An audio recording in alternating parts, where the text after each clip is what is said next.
love it, love it, love it, love it.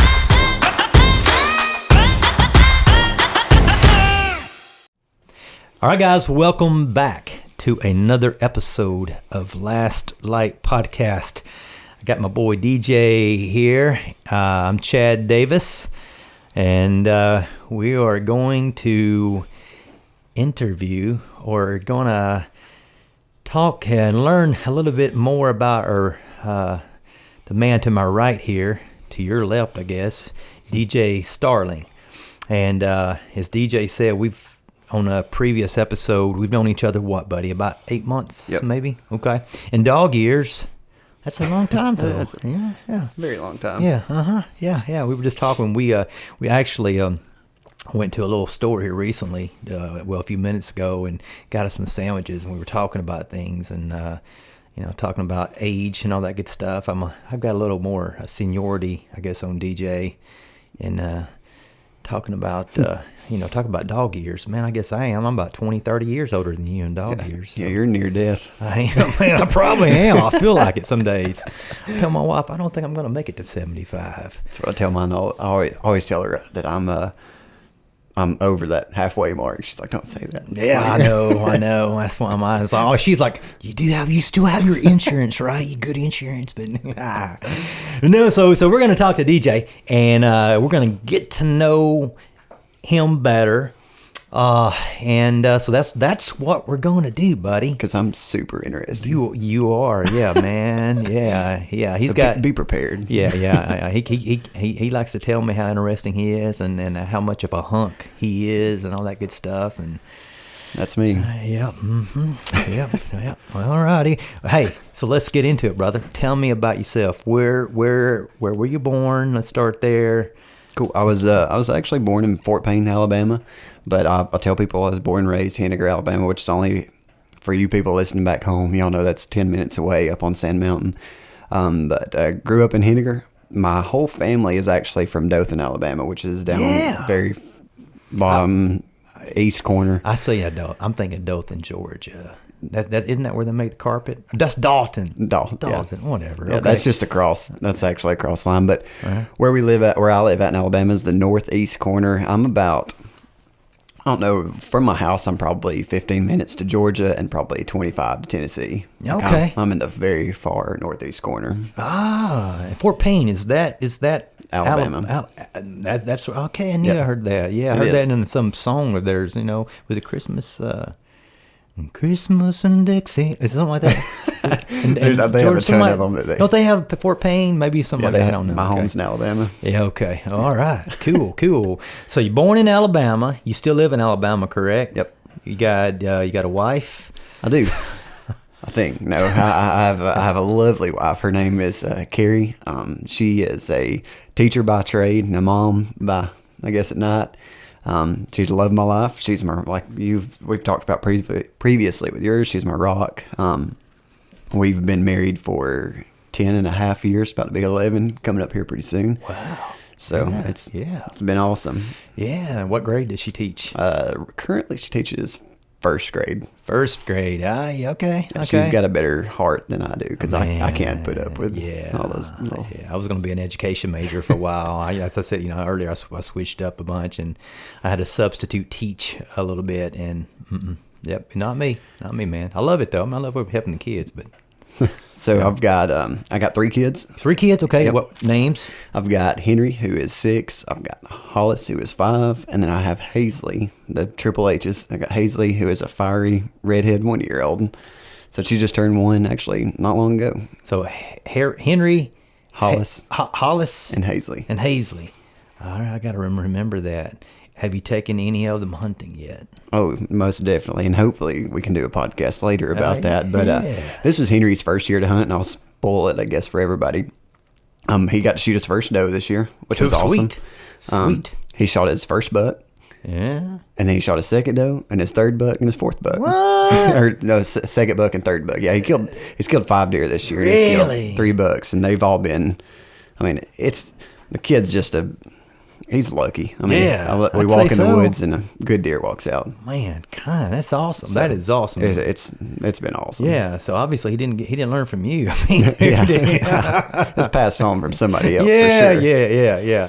All right, so 3 kids. You got a wife. You live in Alabama. You know the thing about Alabama. One thing about it is it's one of the closest places to heaven. They say.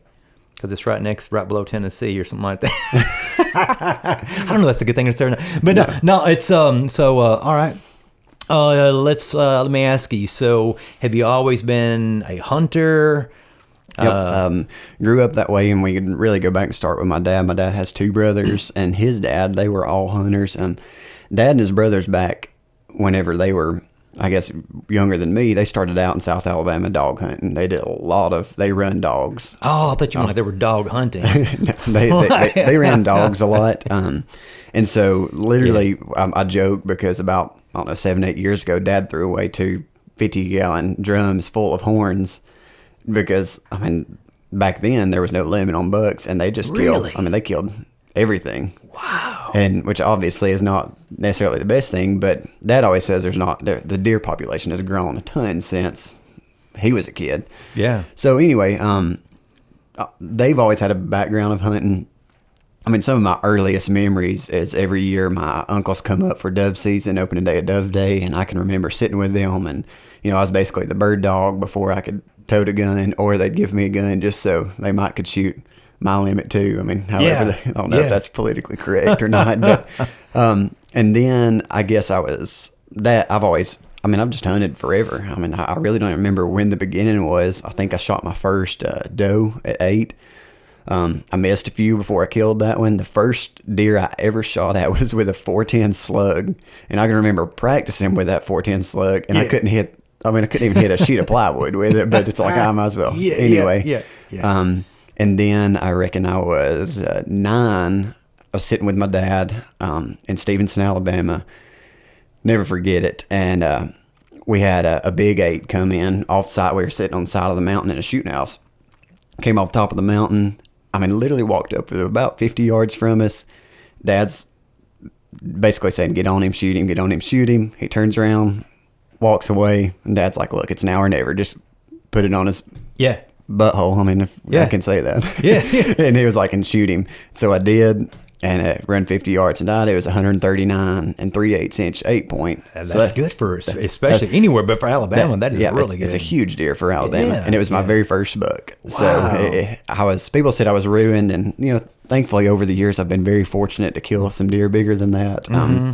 Been, I guess, lucky like my son. But I reckon so, right? Yeah. Man, wow, that's pretty interesting. Yeah, I did one pie hole shot, rear end shot, and that's probably more correct than me saying. Well, I guess pie hole can be front or rear. I guess but my dad at the time, I guess he was not happy. It's one of those things for me where I was young chap, but I did it because I didn't, when you're young, you just. But anyhow, let's get off that. Get off the South region there. But So what do you do now? So I am a realtor. Okay. Yep, and I guess I can go back a little bit. Some people know. I went to Auburn University. Oh, okay. And so did my wife. And I'm sorry about that, man. We'll go on back since we're doing a podcast about me. Let's just make it about me. So I'll tell you. Me and my wife, how we met, and I really don't know why I'm telling people this because I don't have this talent. We went to junior college together, and her mom ended up being the chorus director there. Did chorus and encore, which is kind of like show choir. Yeah. And my wife was a part of that. Does she sing? Oh, very well. Really? Yeah. So, do you sing? Here's a plug for my wife's family. Her mom is, if you ever heard of the Forrester sisters, that's my wife's mom, Kathy Adkins. But I don't know how many number 1 hits they had. A bunch. They were big back in the 80s and traveled all around the country. I have to check them out. I don't know. So anyway, my wife, she sings, and her mom was desperate for guys in that. And you have to understand, my dad, if I could draw an image of my dad through words, I mean, he's just to me he's a man's man. Mm-hmm. I mean, he grew up on a farm, and his dad was a block mason, had one of the biggest masonry businesses in South Alabama, and I mean, Dad's just a manly man. Yeah, like guys don't cheer, guys don't sing. I mean, they do man stuff. Like, Yeah. That's just how Crochet, it is. knit. Yeah, I get it. So her mom approaches me and is like, hey, I'll give you a scholarship if you'll come sing. I'm like, hey, I don't sing. And she was like, well, I need guys. And I'm like, well, I still don't sing at that point. Like, don't know anything about it. Couldn't read a note to save my life. And she's like, don't worry about it. Just trust me. So anyways, I did that. Dad still makes fun of me. So I guess I can say that I sang in college on scholarship. But her mom, it was crazy. I mean, it took me literally from not knowing anything about music to being able to read music. Really? It was just a cool experience. I still don't sing well, but I at least know something about it. So me and my wife, that's really how we met. And then through the show choir thing, we danced together and done all that. So it's kind of like High School Musical, but brought to real life. Very similar. Then now you're like the Greatest Showman. Is that what I hear? Yeah, pretty close. And so then my wife moved off to Auburn. I stayed in junior college for a year, and then I moved down there, and we got married. Took her to kill her first deer. She killed a big 10-point. That was an awesome experience while we were in Auburn. And so after Auburn, or when we got married in Auburn, my wife had just graduated. It was a really hard time to find a job teaching, especially in that area while I was still in college, because we had no contacts. If any of you have ever heard of Chicken Salad Chick, it's now... we've got one here close by in Spring Hill. So my wife worked at the original Chicken Salad Chick in Auburn, Alabama, before there was any other branches. And now I don't even know how many they have, a couple hundred, I believe. Yeah. So she worked there for a little bit. Well, me trying to do my part, I guess, as the husband, I was like, I'm going to get a job. But my dad... He grew up doing construction, and that's what he did by trade. He just retired this year. And so that's all I knew. I mean, I'd worked with builders. I'd worked for Hudson in the summers whenever I, like in between school, that's where I'd travel on the road working on McDonald's and stuff like that. And I told my wife, I said, I want to do something that I know nothing about, like absolutely nothing. And so literally looked in the paper, and right across the road where we live, there's this little rinky-dink car sales lot, and they had an ad in the paper that said we're looking to hire some people. And I thought, well, I'll give it a whirl. So I went over there and asked the guy what he was looking for. And long story short, ended up working at a used car lot. That guy taught me a lot. I learned the trade, and he actually eventually started teaching me how to go and buy cars and things like that, and just learned a lot. And so I called Dad, and I'm like, hey, there's money to be made in this business. Like, it's crazy, but there's also really crooked side to it as well. I was like, but you know, I think a man running a car lot, honestly, I think we can do something with this. So we move on a couple of years, and my wife gets a call from the school that she attended back home. And the principal's like, hey, we need you. You got a job waiting on you. I still hadn't finished school. And I was just like, let's just go. And I hated school, like with a passion. I just did. Yeah. And I'm embarrassed to even say like how close I am to my degree. Yeah. But because she got an offer, I'm like, hey, let's just go. Yeah. Pitched it to my dad. We opened up a car lot. It was called Henry's Cars and Trucks, which is my son's name. Oh, okay. And so your son was born at the time? Yes. Okay. Whenever we got back home, it was, let's see, I actually don't remember that. I'd have to look back at the year. I think he was actually born after we started. But maybe you knew the name, I guess, Henry. Okay. Yeah. I'm the only Starling. I'm just like it's probably the last podcast y'all just heard. Chad's the legend of his family, the last one with that name, and I'm the same way. And so, like, my wife knew from the day I met her that if we have a son, his name's Henry. Yeah, okay. And it's a family name. My grandmother's name is actually Hazley Henrietta. My granddad's name was Henry Orland, and that's my son's name is Henry Orland Starling. So it's just and it goes on down. There's a lot of Henrys in our family. Okay. So anyway, opened up a car lot. Hey, you can't open up a car business and be honest about it.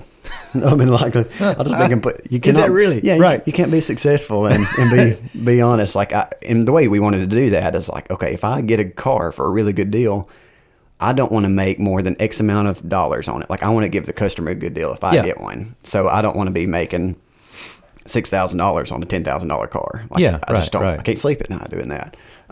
Again, can't be successful doing that. Yeah, Gotcha. I mean, I'm sure you can, but just not the way that I wanted to do things. So it didn't end up doing the best, honestly. We got by, but that's about it. Yeah. Had somebody offer something for the car lot, so Dad and me decided to take it. And I knew I loved sales, and so I always wanted to be a realtor, or had thought about it. It was that or be an insurance agent. And so I took on the realtor thing and been selling houses now for, I think actually I'm about to come up right on 3 years right now. And I love it, man. It's so much fun. Oh, I bet. Yeah. To get to interact with different people every day and show different houses, like I truly love it. Like it's a fun job. That's pretty awesome. And I guess as a hunter, you can kind of at least have a little somewhat of flexibility in your schedule. There's a ton of time freedom. My dad doesn't think I work anymore. Yeah. Well, if you sell the right size house, you can sell 2 a year and be good with it, You don't know how many houses I showed this week. But he does. He looks on I think, Find My Friends. I got my dad on there. And he'll see me and he'll be like, you really hunting again? So earlier, you guys, I called DJ and played a little trick on him. I called him on a different number. And was kind of giving. Did I give my no? I guess I didn't do my other impression. It was just a good old boy, And boy, you were going right through it, man. You were giving me the pitch. Oh yeah. What was the MLS number again? Did it have green shutters or whatever? I had no clue either. I'm like, man, this guy. He's looking at a house. He doesn't know the address. He don't even know what town it's in. He's from Louisiana. Like what? Then I throw in.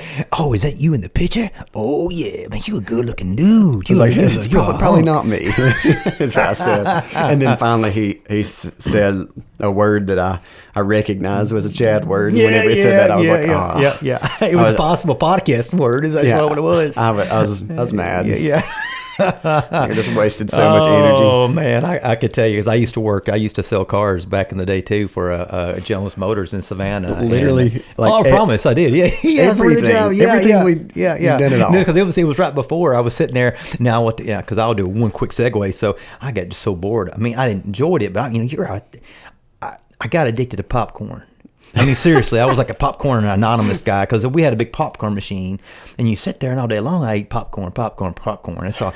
And because I was probably the youngest salesman there, but I started a window cleaning business because I sat there quite a bit, and I was like, man, there's got to be something different. And this guy came by cleaning windows. I said, man, what do you use? He told me what he used. I went out, bought a squeegee and everything. Next thing you know, I told Dad, hey, I got a date. I'm going to try to make some money.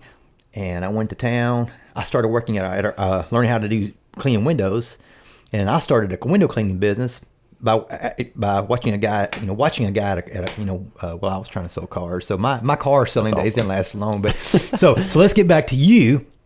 You're what's important here. So you're a realtor.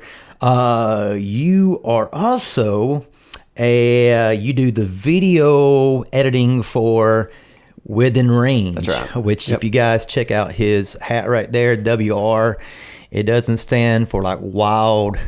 I can't think of anything. Running Wild River, Within Range. So you are their video editor. Plus you're on some of the you're obviously contribute in other ways too. And tell us a little bit about that. Man, that's an awesome story, and hopefully y'all will see a lot of Daniel. Daniel will be on the podcast. Yeah, Daniel Boone, right? Yeah, he's got the big Daniel Boone. Right. Daniel Stallard. He's the owner of Within Range, and I'll try to make this a pretty quick story, but at this stage in my life, I feel like Within Range has a pretty big part of that. At least my wife thinks so. I spend a lot of time on it. So let's go back to end of February, March last year.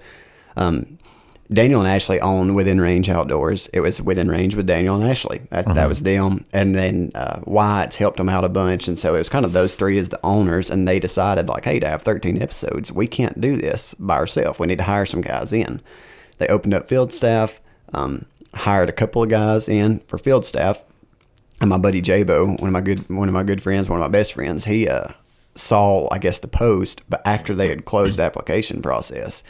And so he messaged their page and was like, hey, if you need anybody else, I'd be interested. Well, according to Daniel, he looked at Jabo's page and was like, golly, this guy kills a lot. And Jabo does. Like, he's a I don't know how many deer he's killed this year, but a bunch. Like he is a killer. Huh. And Daniel calls Wyatt and was like, "Hey, this guy's better than anybody. Like we need him." Mm-hmm. They bring him on. J-Bo calls me. I still remember the day J-Bo called me. He called and he was like, "So guess what? I'm going to be on a TV show." I was like, "What? You're kidding?" He was like, "Yeah." And he asked me if I wanted to do some video stuff for him. And I mean, basically, I wasn't really interested in videoing him all the time because I like to hunt too much. Yeah. But I was like, "Yeah, we'll create some stuff." Went and made a little video of him with our kids, his son and my son, scouting for turkeys. And either way, made a little cinematic video. And the owner ended up seeing it and was like, "Who's this guy?" Long story short, they added me on. And now between J-Bo and Daniel and Kev, my other buddy, I mean, it's just been an awesome friend group. And so through that, I've started editing the episodes for them, which everybody films. We all self-film for the most part. Every now and then I'll go film J-Bo or Kev because we live close to each other. Mm-hmm. And so just started editing, and it is, I enjoy it. I hate editing other people's footage, though. I know what you mean. I love my footage, but editing everybody else, it stinks. But I don't know. I like to create, man. I don't know. Being able to take basically something from nothing and create it into something is awesome. But then whenever I get done with it, I don't know if you're the same because you're a creator too. I don't know if whenever you get through with it, it's like, "Oh, this is trash," but everybody else likes it. Like I'm my own worst critic, I guess. I can't get happy with anything that I do because I see things that I could do better. Like if I just would have done this, it'd have been better. So I'm real hard on myself whenever it comes to that. But well, you do a good job. I mean, that's how for folks who don't know, that's kind of how we probably kind of met. Yeah, absolutely. Kind of just through, I guess, Instagram somewhat. Yeah. And seeing each other's work. Yeah, we yeah, I was watching you. I was noticing your work. Yeah. But that, and like you say, I mean, it is, man, video editing. Oh man, it is a challenge. It's hard enough when it's your own. And when you got someone else's work, and we'll kind of get into that, we're definitely gonna, we're gonna intertwine things with editing, and that it's a passion of both of ours. So, so you do that for Within Range. There again, you do a good job. I've seen some of your recent work too, and like everything, you get better the more and more you do. Oh, absolutely. So let's see here, bow hunter. Tell me, what do you? What's your a little bit about your equipment or anything like that, or do you know, or can? Well, you may not. I know that this year there might be some changes. You may not can share anything either. Yeah. Well, I shot a Matthews VXR last year, 28. And it's an awesome bow. I really enjoyed it, but there's a pretty good chance we're swapping bow companies this year, which I'm a little bit nervous because I've shot Matthews my whole life, but I'm also excited to try something new. Yeah. Well, I say my whole life. That's actually funny. I did not. So my dad and them bow hunted back probably when you did. You were close to the same age. Probably it's not gonna be your dad, man. Really. Back when they had the old bear bows with, I mean, they'd just come out with cams basically. Yeah. But didn't. I mean, like the ramp back then, they'll just ramp. That's it. That's it. Yeah, Dad had some. You pull them back, and like if you pull back 70, you're holding pretty much 69 pounds. Yeah, I think Dad still has his in an old bow case that I see around all the time. I'm like, I see other people like older guys who's got that same bow case. Dad wasn't very successful with bow hunting back in the day, and I think it's because they run dogs so much. But sitting still, probably wasn't his thing for a while. So he hung up bow hunting. And we both picked it back up probably whenever I was 14. Dad bought me a Matthews FX, which was a smaller bow, smaller Matthews. Yeah. And then a few years after that, I went and purchased the first Matthews switchback. Which is an awesome. And I literally shot that switchback from 2005, I believe, until this year. Yeah. I mean, I just haven't found another bow that I like near as much. And then I swapped to the VXR this year, and then... Probably going to swap again, but we're rifle hunters. I mean, that's really, this is the first year. I think I was talking to J-Bo the other day. I think I carried my rifle one time this year. What round? What do you? 7 mag. Okay. That's I haven't shot my 7 mag probably in 8, 10, 12, well, I don't know, 7 or 8 years. And, your Remington, well, what do you, I got a Remington A-bow. I've got a No, mine's a Browning A bolt. Okay. Is what it is. Okay. But I shot a 7mm 08. That's my first, like, my own rifle that Dad bought me, which was I love that round. And he got me a elk hunt for my senior trip, and that year he bought me a 7 mag to carry out there, and I've basically just shot it ever since because well, that's what that caribou, that black bear. No, actually not. Caribou 7 mag, the black bear over there on the wall was a 30-06. I had a bar from a guy, which I dropped on the way. And that bear at 13 steps away, I walked in up on him, and he's talking about scary. But yeah, so you're 7 mag. All right. And basically any kind of hunting. I mean, it doesn't matter if it's squirrel, rabbit, deer, coyotes. I mean, me and my buddy in high school, we used to, whenever it was off season, we bought crow calls, and instead of buying a bunch of crow decoys, we'd literally take hangers and wrap them in black trash bags, and go stick them out in the field and call them in. And I never heard of that. We'd shoot crows. I mean, it's just really anything we can do. Turkey hunting. I didn't start turkey hunting until I was about that 15, 16 age.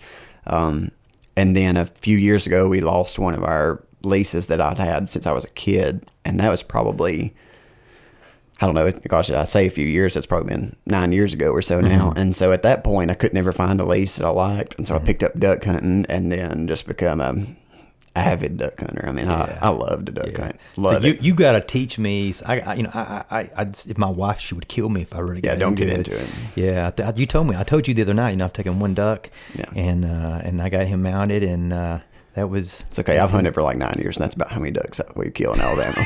That's about right, yeah. Well, this year I was supposed to have done some photography with guys, and every time I reached out to them, it's like, no, you don't want to come. We're not killing anything. I'm like, hey, I can Photoshop ducks in if I need to. So I was trying to think of anything else to ask you. So you're doing that for Within Range, video editing. We know you're big into that, which is a big part of Last Light. We'll be talking about that. Tell me yourself, if you could tell me anything about DJ. What if there was one thing you want to present to people who are watching, what is that one thing or two, the most important things about you or your whatever it is? Yeah, hands down, that's probably the easiest question you've asked me all day. My relationship with God, it's I don't even know how to put it to words. It's probably hands down the best thing that's ever happened to me. I'll go ahead and just get it out there. I was 6 years old. My dad's a preacher. My dad's he preaches for a Southern Baptist in Southern Baptist Church, and has since I've been born. Actually answered that calling, I guess, the year that I was born for the previous year.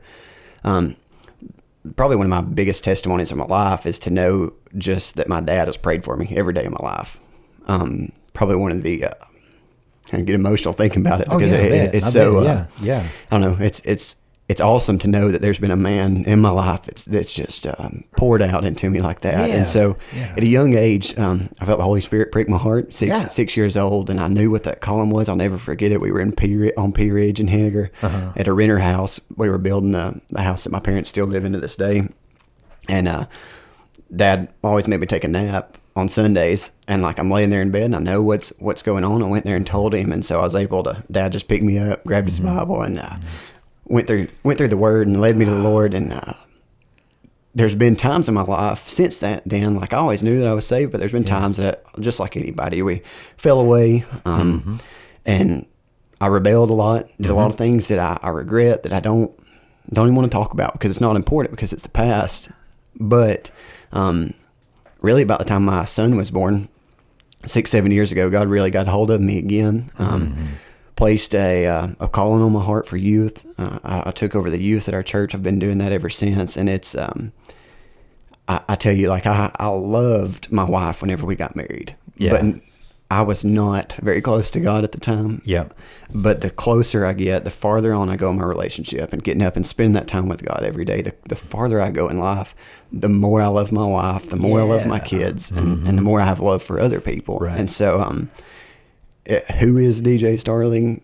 I am nobody without him. There you go. And that's it. That's it, man. I tell you what. Yeah, I hope other guys can hear that emotion too that you have, because, man, we've all been there. We've all fallen short, but past is the past. That's awesome. Well, guys, that's DJ, and man, I'm proud to know DJ and the man he is, and it's good to have friends like DJ too, guys in your life like that, to where if you need someone to talk to, someone to kind of lean on, someone to share your challenges with, and you can reach out to someone and get a good answer. That's not always the worldly answer. It's an answer it's a much higher, comes from a higher place. That's right. And that's what's important. So, DJ, man, glad to know you. Love you, brother. It's been awesome. And guys, thank you so much for watching or listening to Last Light. And you got it right there. We hope you enjoyed it. See you next time.